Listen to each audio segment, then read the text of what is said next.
When did you move to Florida? I left and moved to Florida when I was 18, chasing this girl. The type of advocacy work that you do is on a higher level. And I say that because you used to get really, really angry about stuff. My profession as a sports massage therapist, and especially having started my career at the elite level literally 1 year after I graduated, I had decided to become a massage therapist. That's a bit of a unique story. Started an advocacy foundation. I have written 8 articles for the Times of Israel, as well as 2 articles for a human rights foundation. One day I just woke up and I couldn't speak.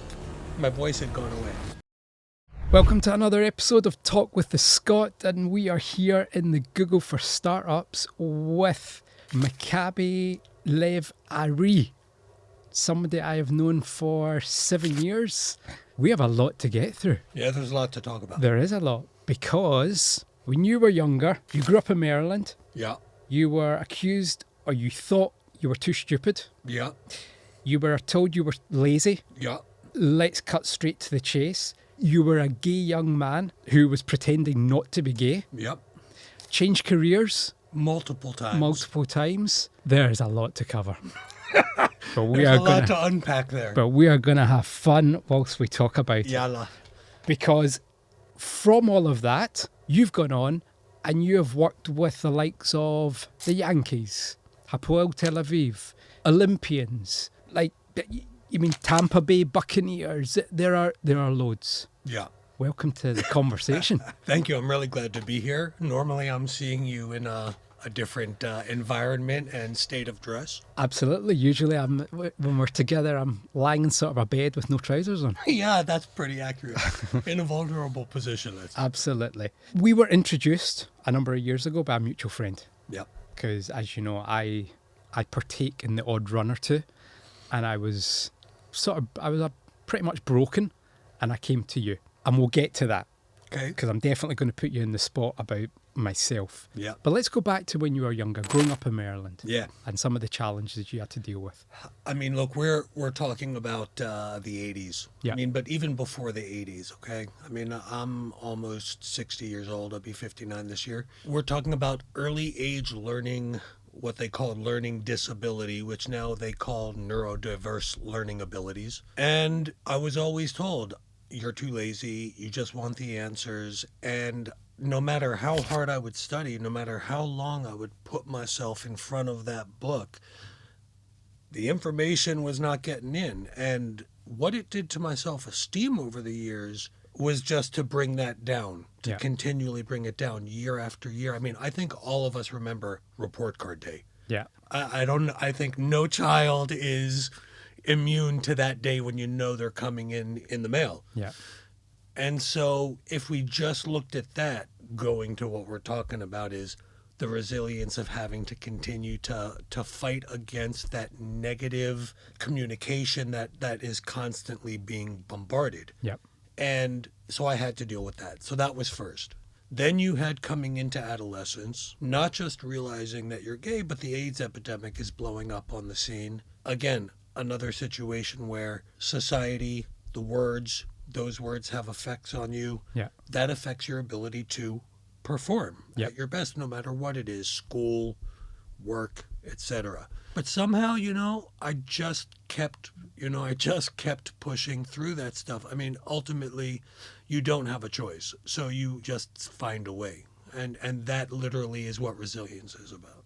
As I said before, we've known each other a number of years. That resilience definitely comes through in who you are today. I mean, on so many different levels. Yeah. I mean, in addition to me meeting you right before a race with an injury, you've seen me at one of my lowest times when I didn't, and now we're talking about sport and not business, but resilience in sport can teach you skills that you can then learn in your business environment, because Absolutely. They are crossover skills. And so whether we're talking about not finishing at my Ironman race, or we're talking about thinking I was going to be a journalist, but then my ADHD and the tools of the time didn't match up and I couldn't follow that passion. So life is going to throw us roadblocks, whether we're on the right path or we think we are and maybe we're not. And we always have to find a way to climb over it, go around it, go under it if we have to. And sometimes the steps will seem very, very small, and sometimes they will seem enormous. Yeah. But that's the key. And so finding a way around it, opening up your brain to the possibilities outside of what you thought you might be doing. Whether that's a strategy in business or whether it's something you're doing in your personal life. Yeah, I mean, we could, I mean, let's be honest about it.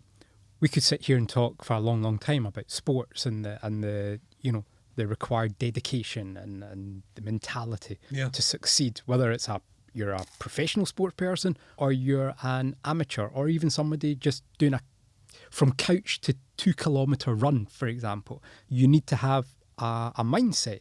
Yeah. So do you think even from that early stage, when you were trying to deal with or accept who you were building that mental strength? Every challenge we face in life is building that mental strength. Every time that we do not give up in the face of those things, you are building resilience. And ultimately, when you're put in a situation, I'm going to use a heavy analogy right now, so you'll forgive me, but Okay. as a gay kid in the 80s, it felt very much like walking through my own personal Shoah. Why? Because I had to watch every word I said. I had to watch every look I made. I had to make sure I didn't flirt with the wrong person. I mean, and you couldn't tell your own family. I mean, I had no one. So the isolation was probably, I mean, this is the root of my CPTSD, but only looking back did I realize how strong I was even at that early age, and how fighting that on every single day was building up a resilience in me that I may not have realized until later on in life when I turned around and I looked back at all the obstacles that I actually did overcome. So I think hindsight sometimes is the big, the mirror that you get to look in and see, wow, okay. Absolutely. Holy crap, I did that thing. Absolutely. And when you reflect back in your childhood, through your teens, do you think it was a lonely existence? Do you look back and just think, oh, I'm glad I'm not there anymore? I would say both of those things. I would say that specifically, it was an extremely lonely time. I mean, it's like the analogy I gave is the perfect one. If you were a Jew in the 30s, you couldn't tell people, you had to, that's what it was like for me as a gay kid in the 80s. I mean, especially in America. I mean, they were kicking kids out of school. They were protesting in front of their homes. It was horrible. It was really horrible. What's funny is only once I did my therapy, right? If you had asked me how my childhood was, I would have told you it was great. I would have. My parents were good. I had a great relationship with my family. I was an upper middle class kid. And only once I really went back through that, the trauma therapy, did I realize, holy crap, that whole time was really just much worse than I realized. And once I realized that is when I realized all the strength that I had been building up had come from all those years. Yeah. And every challenge, even if you don't have trauma, okay, set that aside for a second. The way you build resilience is by pushing you outside your comfort zone. Absolutely. Okay, that is the key. You can't do it. You can't build the resilience unless you're going out of that zone. Yeah, that I agree. So when did you move to Florida? So I moved to Florida twice. Okay. I have to laugh at You this. like moving around? Well, if I'm going to continue with my analogy, when people got too close to the truth, it got time to go. Okay. And that was a continuous theme throughout my life, to be honest. I left and moved to Florida when I was 18, chasing this girl. Okay, everybody listening, I hope you're having a good laugh, because I am too. That's you can't see me. Yes, we can see me. So it is funny. It's a funny story, in retrospect now. At the time, I was running for survival. All of these moves was a survival mechanism when people got too close. And again, if you look back at it now, it shows the resilience. Every one of those times is, okay, the danger is close. What do I do? What action do I take?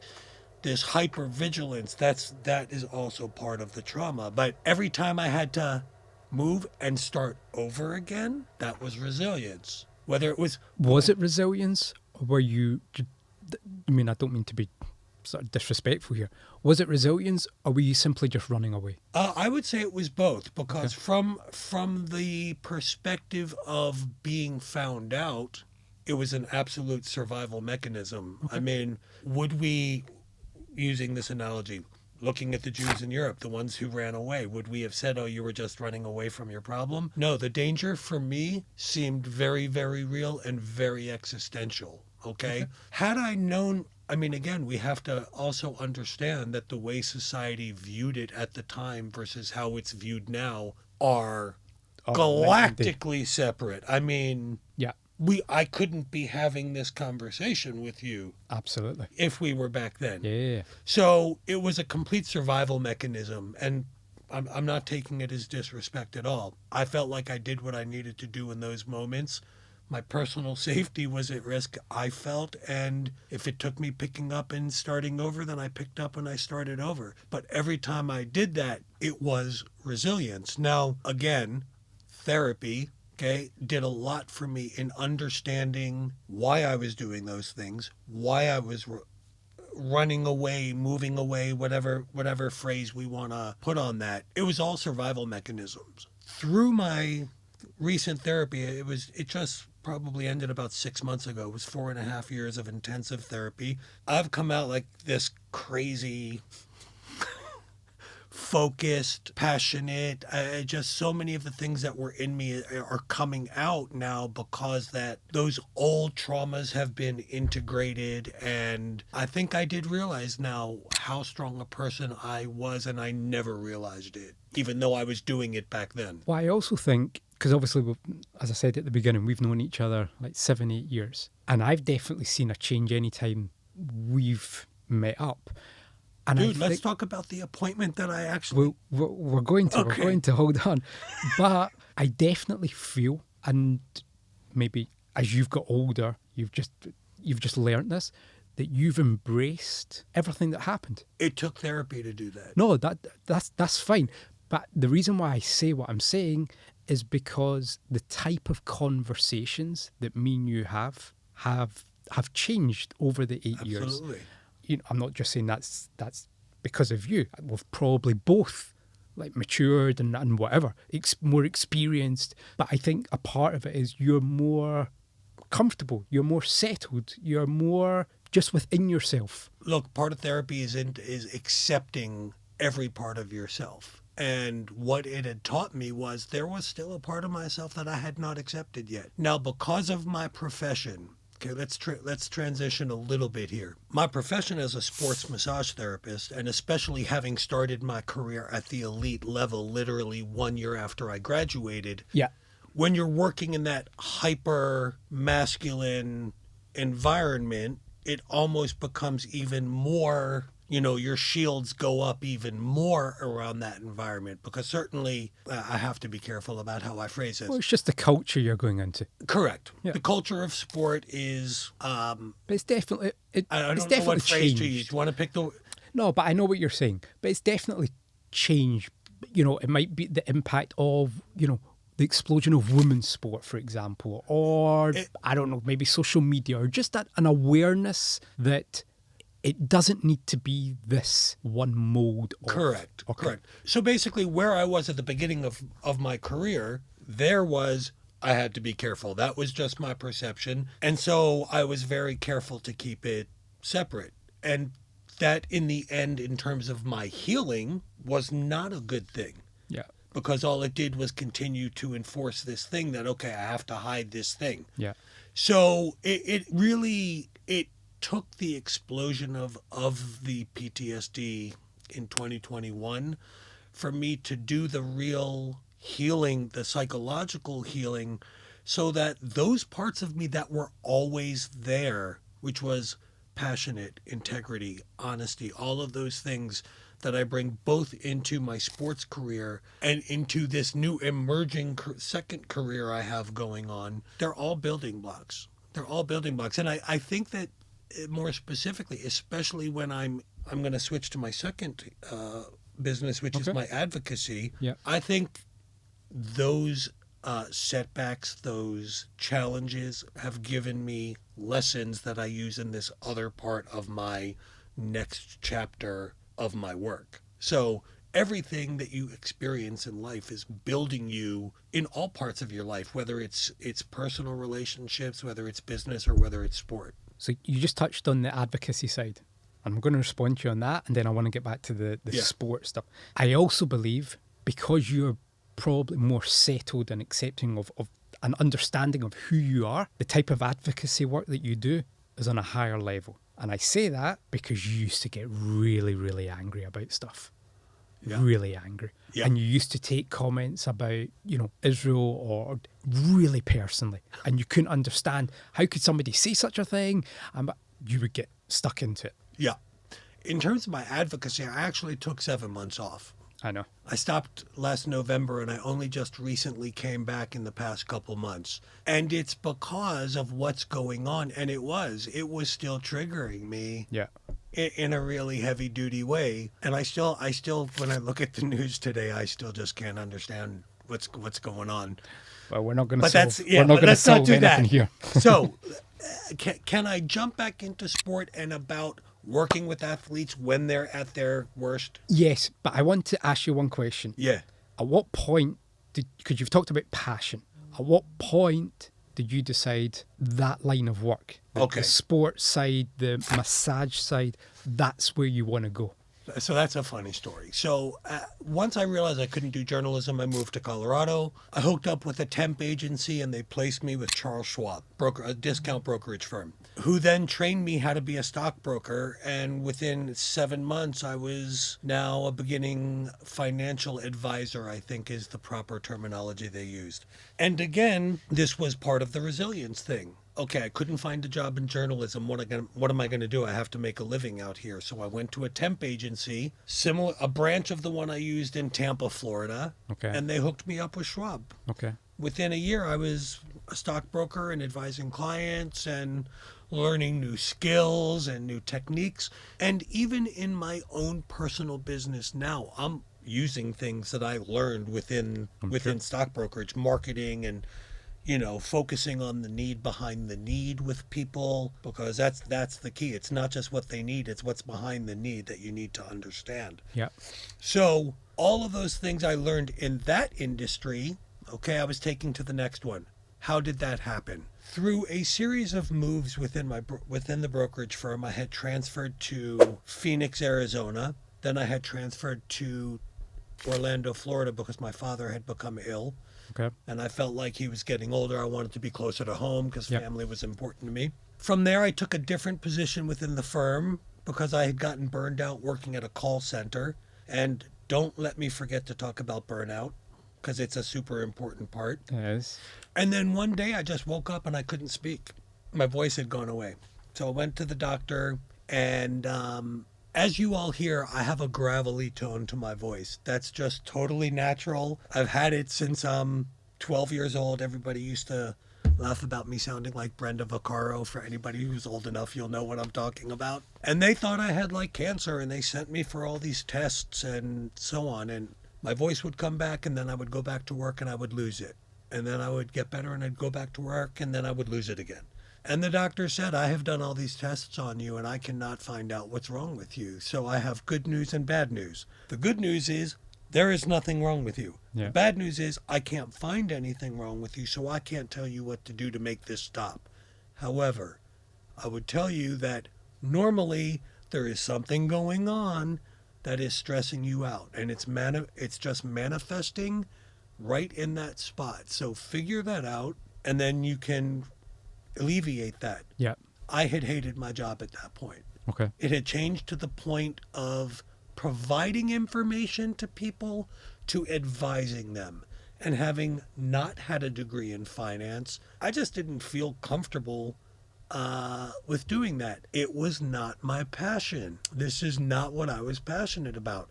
I fell into a good job. And, I listened to my good Jewish parents who were like, oh, a stockbroker, it's wonderful, do it. Job security. And on some level, they are correct, okay? But job security isn't worth anything if you're going to work every day and making yourself ill. What does it mean? It means every day a little piece of you is dying. Yeah. Okay? We have a limited time on this planet. The amount of time that we spend in our jobs is immense. You should be Absolutely. sure you're passionate about what you do. Absolutely. That's what changed it. One day I woke up, I lost my voice. I literally went, dude, I get the message. And I went and I typed up my resignation to work. I had decided to become a massage therapist. That's a bit of a unique story. But there's a big difference between waking up and I want to be a massage therapist. I'm about to tell that story. I'm going to clean it up for your viewers, but let's just say that on my 33rd birthday, I had a very large party. Okay. And I was in a somewhat altered state of mind at the time. And that is when I just kind of had this epiphany, to be quite honest with you, that I was supposed to be healing people with my hands. Okay. One of my clients at the brokerage firm I had just met was a massage therapist. So I said to him, I hate to call you and ask you this because it's not business related, but where did you go to school?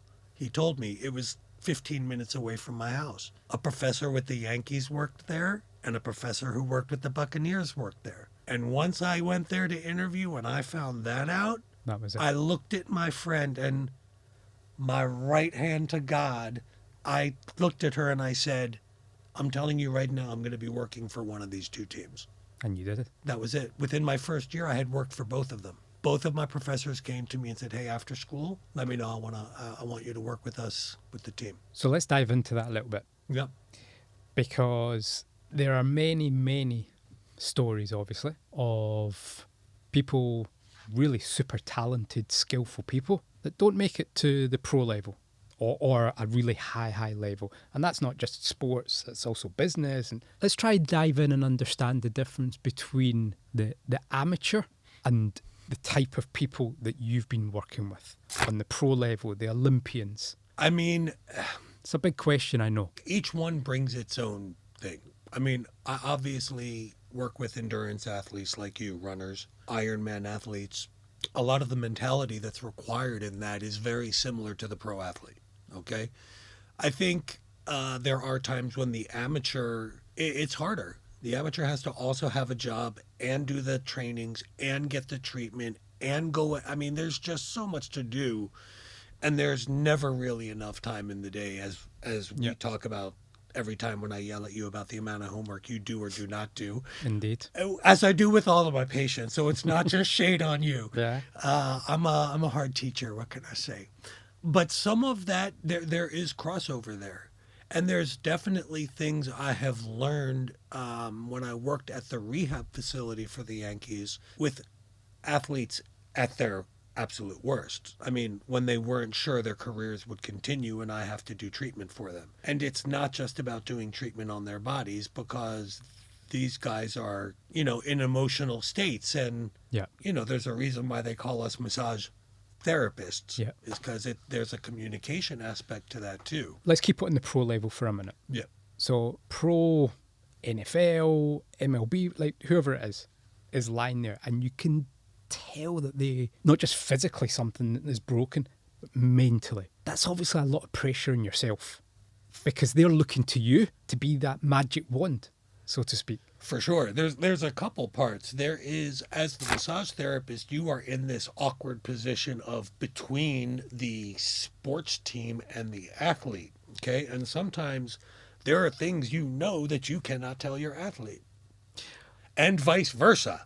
Okay. This is this very unusual dynamic of you're building a relationship with your pro athletes at the same time that you're building a relationship with a sports organization. Now, obviously, my responsibility, and I would tell this to athletes sometimes when they would say, hey man, can you not say it? I'm like, don't tell me. Because once you tell me, I got to tell someone. Okay. So there is that kind of natural friction that exists in between those two things. Okay.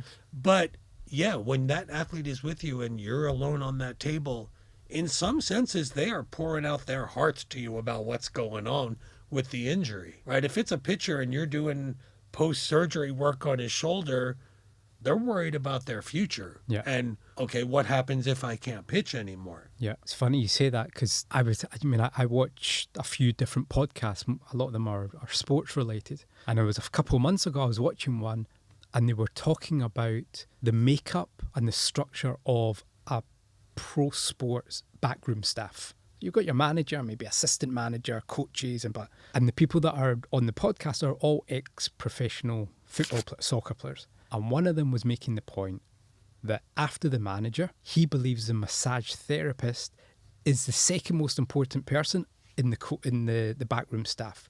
And the other three were like, "You're mad. No, why would you think that?" And he said, because the coaches might have 5-10 minutes one-on-one with a player. The massage therapist maybe has the ear of the athlete or the sports for like an hour a day. Yeah. And if the massage therapist gets inside their head properly, he can make or break them. Absolutely. I mean, I would go even a step further and to say that nowadays sports teams have mental, what do they call that? Mental conditioning teams within the team. Yeah. To, if someone's in a slump, let's go talk to him. If someone's having family problems, they can integrate that way. So sport teams have definitely come a long way. I mean, let's be honest, these players are their investment. So the goal is to reduce any possible problems that could reduce the effect of the player's performance. Was it also trying to remove any excuse from the player? It's always that. But when you're paying someone $170 million, it's like you're a professional. It's almost like, I don't care what excuse you have. You're a pro, and if you want to be at this level, pull it together. And there are those hard conversations that happen behind closed doors that nobody ever hears about, which is like, you may have a problem, but take these steps and you could probably fix it, right? And in that regard, there are a number of players, I'm not just talking about the Yankees, who have had personal struggles with, domestic violence or I guess I could use Michael Vick as an example with the dogs. He came a long way. That's a story of recovery and coming back from something that, let's be honest, the average person would never have been able to come back from that. I don't know the story. I don't know who he is. Really, Michael Vick was a professional quarterback. Okay. Who had gotten caught in a dogfighting ring. Okay. Okay, in America. Okay. But he made a comeback story. He righted his wrongs and he came back and he ended up playing again. So, not judging the story, but I'm just saying that in sports, exactly. In sport, one of the key things that they're learning all of those years of discipline and so on is resilience, recovery, pushing forward. And that is one of the key reasons why parents put their kids in sport to begin with. It's good for their, mental psyche. It can be good for their mental psyche. Yeah. Given the right situation and the right coach and so on and so forth. Yeah. Building that confidence, overcoming failures. I mean, nobody wins every single game. And those are important lessons in life. I agree. And I see even, my own kids. I've got a 19-year-old, been going to the gym for years, for like 5-6 times a week. He's big. There's something about him. The confidence and the pride that he takes, that he can lift more than me, his dad, he can bench more than me. Great. Have it. No problem at all. My 16-year-old, he is a proper runner, like amazing runner.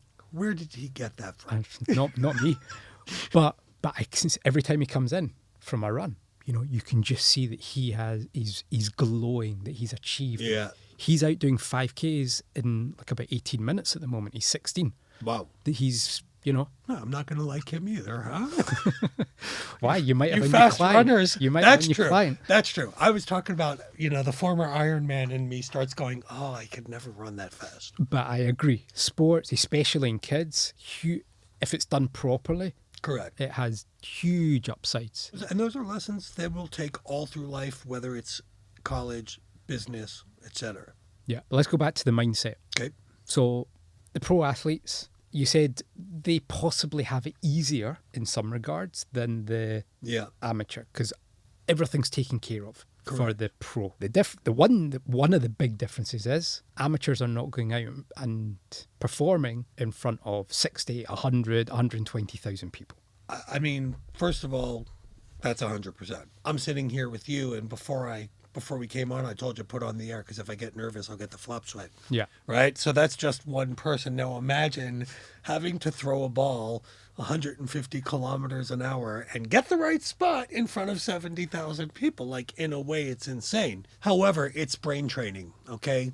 And they've been hitting and pitching in front of people for so long. And that's one of the things that I wanted to also mention is that resilience is a learned, and you are training yourself to be resilient. And that's how you do it. Like through repetition. Repetition. That's why I said earlier, you have to keep pushing yourself outside of your comfort zone. If you never do that, you don't build resilience. Yeah. Do you think, I mean, this is a really big, deep question. Oh, geez. And it's something actually I've thought about a lot, not just approaching this conversation, but just certainly over the years. I firmly believe that as humans, we have no limits. We impose the limits on ourselves by convincing ourselves, oh, I can't do this, or I can't run 5 kilometers. I definitely can't run a marathon, so I won't. Or I'm not going to apply for that job because I'll never get that job. We talk ourselves out of doing something before we even attempt to do it. That happens all the time. I mean, again, this is mindset, right? This is all mindset. First of all, you're never going to win the chance that you never take. I mean, that's just the very basic part. But some people have a really hard time with rejection.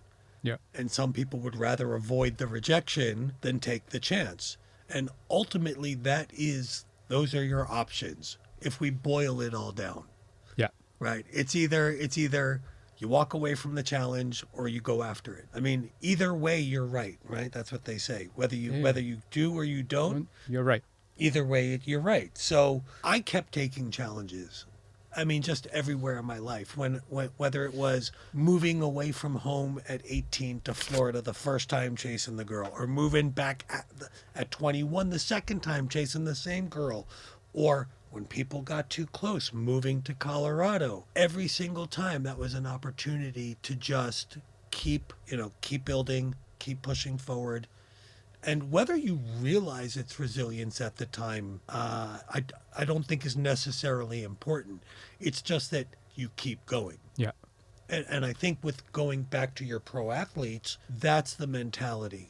And there are two things I want to say. I want to differentiate those athletes who are extremely skilled but never make it into that big league level, which is like, I think, less than 1% of every athlete, right? But if we're talking about the 1% athletes, those top tier athletes that I was working with, there's two problems for them. They are keenly aware that every single day they get older, there's a younger guy behind them that's coming up. Okay, so there's always that pressure. There's also the pressure of not to get into free agency, but it used to be that players could stay with a team for like a whole career. Yeah. Well, they know that's not true now. Yeah. So aside from just performing better, there's all those pressures going on. Yep. And I think, again, going back to the trained resilience, they've just been doing it their whole lives. So every time they train that resiliency muscle, it just gets stronger and stronger and stronger.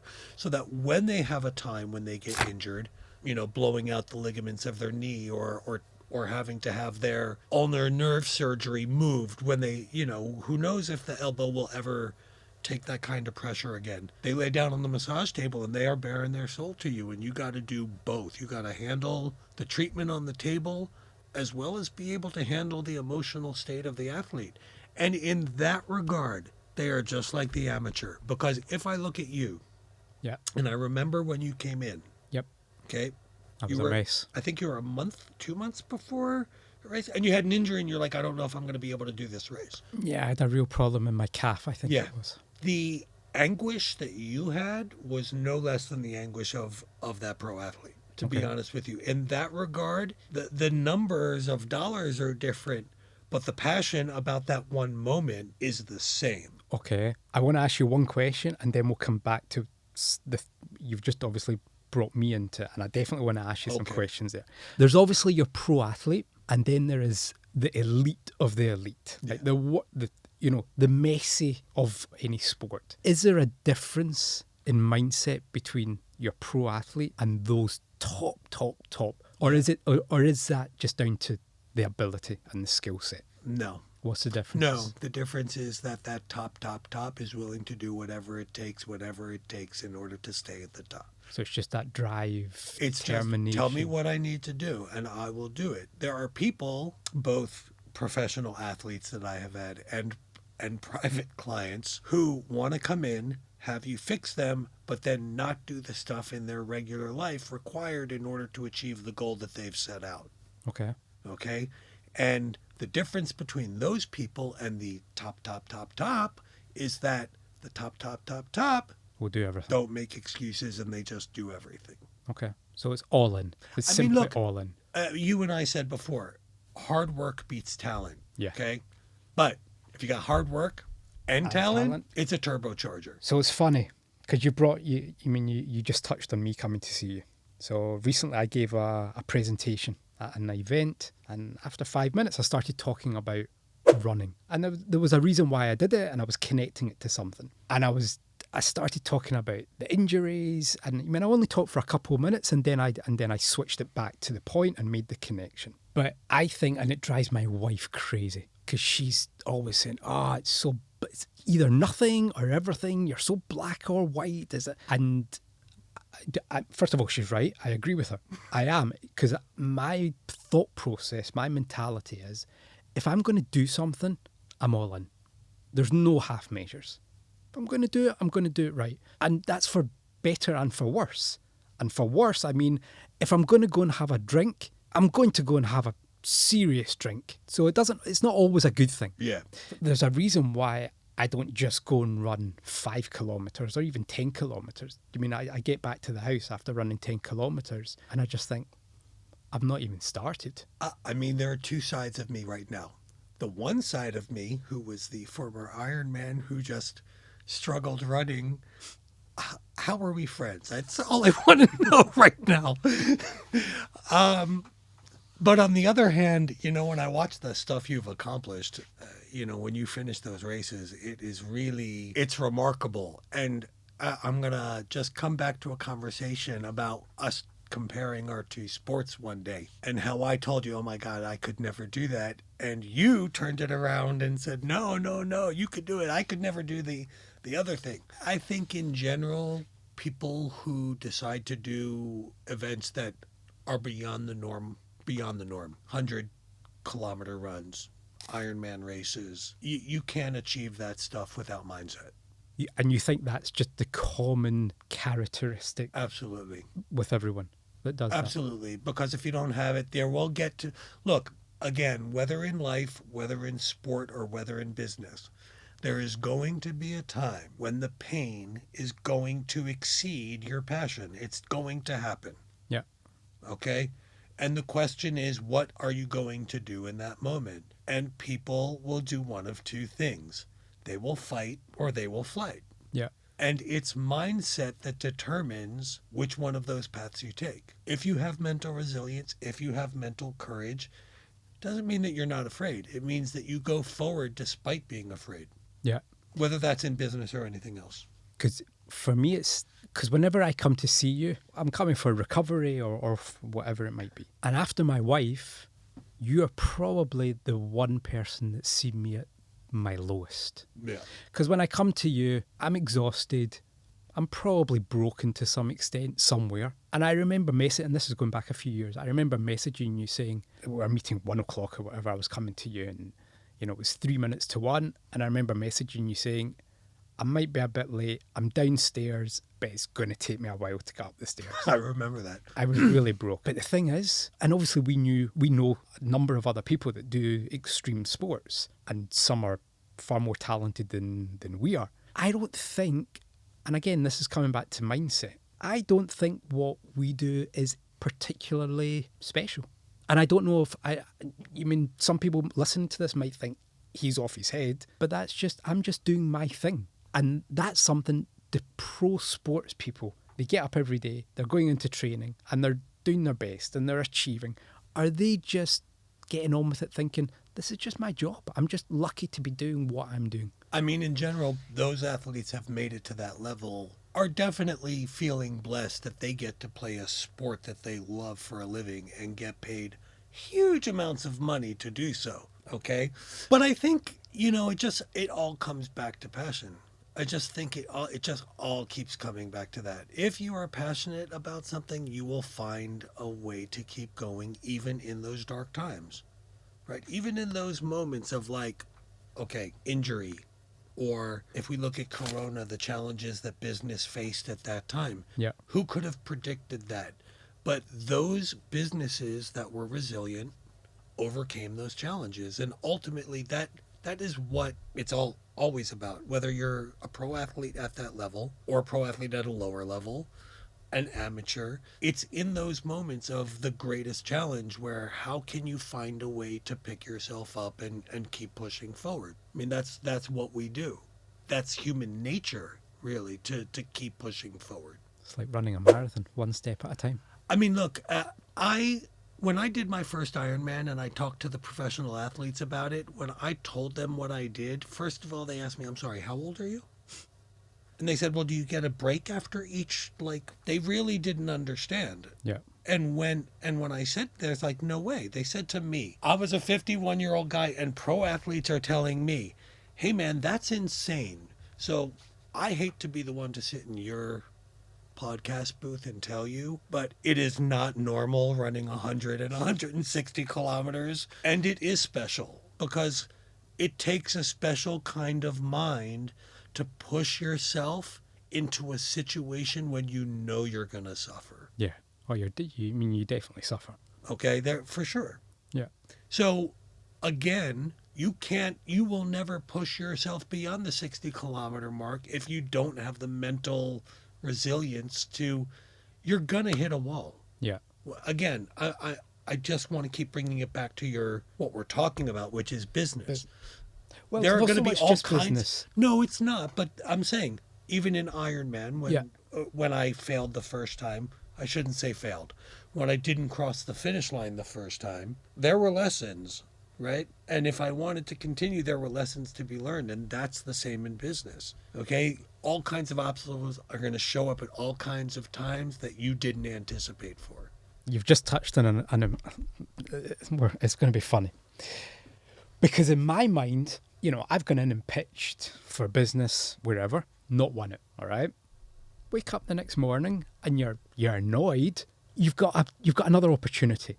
And it's not sort of the end of the world because there's so many companies out there and you can go and you can pitch and you can win more business. The first time I ran 100 kilometres, I remember it wasn't so much I hit a wall at 64 kilometres. Something happened to my left knee. It was really a real mess. And I'm standing in the middle of a field and I phoned my wife and I said, "I think I'm done. I've still got a marathon distance to go. I think I'm done. My knee is just blowing up." I sat down.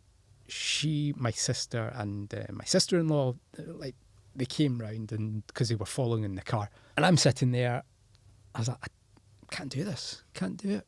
And my sister, I think the three of them were looking at each other because I was in the ground, head down. I'm devastated.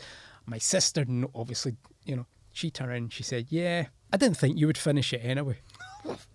No, nothing like a little sisterly love, I was like, "Help me up." So she helped me up and off she went. And off I went. And I finished it and I ran the last marathon distance literally with a straight leg. Couldn't bend my leg. And I couldn't walk for a month. But the thing is, I woke up the next morning and I was in agony. And at that point when I woke up, I knew I was coming back the next year to do it. Because I was so angry with myself that I didn't run it to the best of my ability. And I told my wife when she woke up, a couple of hours later, and she said, "I have nothing to say to you. Like, what is wrong with you? Look at the state of you."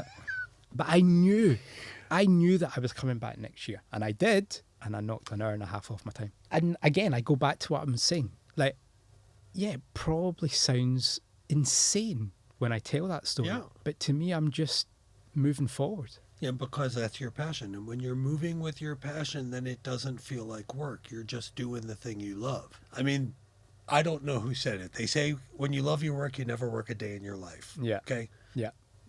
I might want to call a little bit of bullshit on that, but just a little. Because the fact of the matter is, even when you're passionate about your job, there are going to be days where you want to bash your head against a wall. I mean, because there are always going to be things that are out of your control. And going back to what you said about me personally, about the anger with which I was Yeah. operating before, Yep. one of the main differences that I did was I started reading about Stoicism Okay. and expanding my mind and filling my mind with other new ways of being. And it really helped me a lot in terms of reducing my emotional response to things. And I think that's another part of resiliency, which is keep learning, keep putting things in your brain that are not just subject related to whatever your business is or what your sport is. Expand beyond that, because it really, again, is about moving yourself beyond the things you know. Because again, you're pushing your threshold You're looking for the edge, the in extra all edge. these different ways of life. Yeah. Any way you can improve your mental performance, that's going to improve in the workplace Yeah. That I agree. or on the field for that matter. I mean, look, you remember when I was in my Ironman, I had that plantar fasciitis that was Yeah. so bad. Yeah. At about 18 kilometers, I wasn't sure I was going to finish because the foot pain was so bad. And I hadn't planned for what I'm about to say at the time. I started thinking about, okay, how fast do I have to walk if I do this, if I walk the rest? But I had already been exercising for like 11 hours. I couldn't do the math in my head. So I just said, you know what, dude? Just keep move. running. And I started running again. And when the pain got bad, I just started thinking in my head, I want to be an Ironman more than my foot hurts. And I want to be an Ironman more than my foot hurts. And I just kept running. And eventually the pain kind of just went to the back of my mind. Not that the pain went away. And every time it would come back to the front, because I still had another 28 kilometers I had to run at that point. And every step was like a 9 or 10 pain. Yeah. It would have been justified to stop. Yeah. To be honest with you. But then you wait, can't look wait, at yourself. No, I had already not finished the year before when Yeah, I I went know. to Frankfurt, and the heat was so bad that I cramped. So the day after that race, like you, I was in an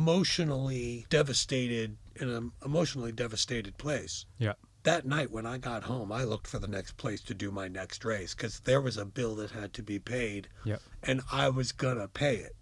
Now, when I went to that next race and that foot was still so bad, there was something in my mind that day. I was like, no. We're going. We will manage it. We will bear it. But we are crossing that finish line this time. Yeah. And you've seen the picture on my wall. I have a smile on my face. Yeah. And it wasn't because my foot didn't hurt. No, because you've accomplished. Yeah. You've accomplished. And it's interesting what you just said. And this is very applicable, whether it's sports or like work or whatever. The pain cave, as people may refer to it. Now, often people will talk about when something is painful, detach your mind from it and focus on something else. I'm going to share something with you that I've actually never told you before. I don't do that. I zone in on the pain because I mentally want to beat it. I think everybody has different coping strategies for those kind of situations. Nobody's mind is built the same way.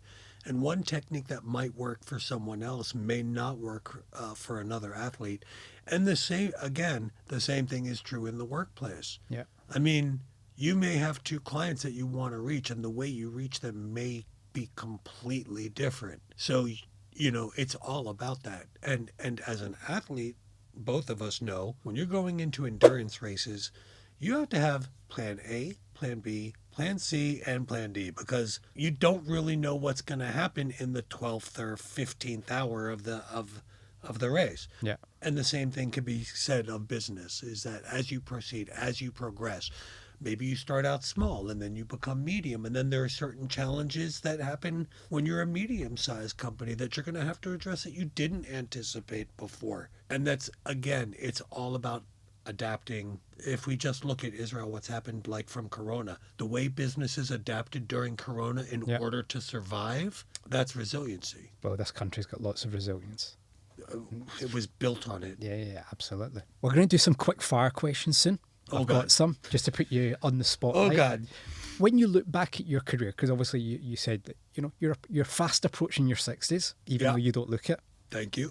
You must be incredibly proud of your achievements and the things that you have overcome and accomplished? You know, it took me a long time to be able to give myself credit for the things that I accomplished.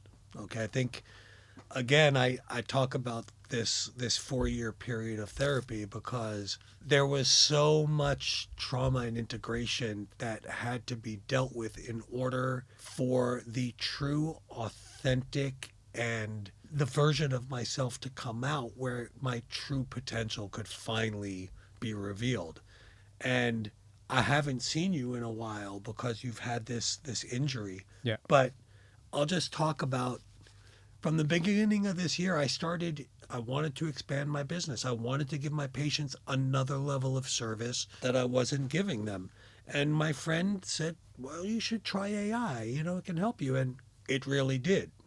And it did in ways that I didn't anticipate. Yeah. So at the beginning of August, I started an advocacy foundation. I started a front news page media outlet. I have written 8 articles for the Times of Israel, as well as 2 articles for a human rights foundation. For a kid who grew up getting C's and D's to suddenly be running a sports therapy clinic, an advocacy foundation, a front news media, as well as writing, You've done all right. wow, what happened? You know, and it's not just that. And I think it's important to talk about Israel for a second because Sure. coming here, and I think anybody who moves to Israel knows that it's possible that war could happen, but you never really know how that's going to affect you until you're actually in it. And I think that Israel has made me a more resilient person. 100%. Just from having, not just that, the cultural difference, having to overcome that, the language difference, having to overcome that. And then once again, having to face existential threats in a way that, as an American, I have never had to do before. And I'm not telling people to go throw yourself into war zones in order to build your resilience. But resilience can come from very unique places that you didn't always anticipate it. And it doesn't have to be from war. It can be from a very simple thing, like a kid who has ADHD suddenly finding a way to write something that he never thought he could write before. Yeah. And those little victories, you add them together, and every victory you stack on the next one, and you just keep going. And yes, there are going to be setbacks, and there are going to be people who step up and kick one of the boxes out from underneath you, and you get back and you start stacking, and you just keep going. And I think if there were, you know, I don't want to wrap up my whole talk, but if I think there were one thing I was going to say is don't listen to the negative talk. Find your vision, find your passion, go with it. That is where you will find the most bang for your buck. If you can do that, I think you can set yourself on a good path. And that I would 100% agree with you. I actually had a similar conversation with my son just the other day. He's in the army, you know, he's in the Navy. It's not so easy at the moment. No. And you know, my wife and myself and him were having a similar conversation. Take each day as it comes. You're going to have tough days, but they make you stronger. And this is what life is. It's about using those opportunities to come out a stronger person. I mean, I hate quoting movies because I think it can be so very cliche sometimes. Yeah. But I think Rocky has one of the best quotes, which is, you know, the question isn't how hard you can get hit. The question is, how hard you can hit. The question is how hard you can get hit and keep moving forward, because that's life. Yeah. No, absolutely. 100%. A few quick fire questions, and then I've got one final question. Oh, God. Okay. All right. What's one mindset shift that can transform an athlete's performance? Belief. Just the belief that they can. All right. Just belief. That's one thing that people forget. Even pros sometimes they forget what they're capable of, and sometimes you got to bring them back to it. So believe in yourself. How do you help clients overcome self-doubt? I tell them stories about other athletes who have overcome, including myself. I mean, I didn't think I would do an Ironman with 7 herniated discs in my back and 2 knee surgeries. But if I can do it at my age, then certainly other people can achieve those things. What's a common misconception about mindset coaching? Oh, God. The number of head cases that you're going to come across. Oh, there'll be plenty of them. I mean, to be honest with you, no matter what type of coaching you do, you have to be able to get into that person's head and understand. I think I said this to you earlier. There's a need, and then there's a need behind the need. So I think that would be if I were going to give from a coach's perspective, if you know that, you can definitely help your customers, clients. Can you share a memorable success story from your coaching career? From my coaching career? Yeah. Or one memorable success story, and then I've got another question after. I mean, just because it's the most recent one, the utilization of AI in order to help my ADHD work in the most productive way for myself Okay. has been such a liberating experience for me over the past 2 months. I have refound the career that I wanted to go into when I was 18 years old. Yeah. And to find the way to do the thing I wanted to do originally, even though I'm not getting paid for it right now, feels like such a huge victory. I'm feeling extremely satisfied with it. My brother said to me, "Wow, you're a Renaissance man." I'm like, "Dude, I studied this in college. What is wrong with you?" Yeah. It's just nobody got to see my talent because I hadn't found the right tool to help my specific learning ability. And now it's exploding in a way that is just so fulfilling because I can't do Ironman anymore because of some physical disabilities I have. Yeah. So I had to find the new passion. I found it, and it really is, it's a huge success story, really. The long arc full circle has happened, which just is really gratifying. Amazing. Last question. Yeah. Failure is a bruise, not a tattoo. And I'm saying that because you've obviously got a number of tattoos. But share with us one episode, an event, something in your, you know what, you can decide if it's professional or personal, where you failed, but you used it to succeed moving forward. I mean, I come back to Ironman because the failure to finish that race on that day was so, let me put it a different way. As great as the therapist I am, and as great of I'm very good at being empathetic to people. I never truly understood the heartbreak of an athlete until I didn't finish that Ironman race. Yeah. I never really understood that. Yeah, it's painful. In a way that I just hadn't anticipated. And I think, pain is the great educator. And it just became so apparent in that moment that I absolutely had to do this again. I mean, there was just something in my mind that was like, you're going to do this. I don't care if your foot falls off. We are crawling across that finish line this time. Yeah. It was just pain, just when the pain is great enough, people make change. That's what I would say. That's true. And failure is painful, but it's not fatal, I think is the thing to remember. And even in those moments of your greatest disappointments, okay? And I could easily talk about the New York Yankees not being hired for a full-time position after 21 years with them. It was extremely painful, okay? There was no really going back after that. Yeah. But that's, then you make decisions about, did it really mean that much to you? Where do you go from here? What's next?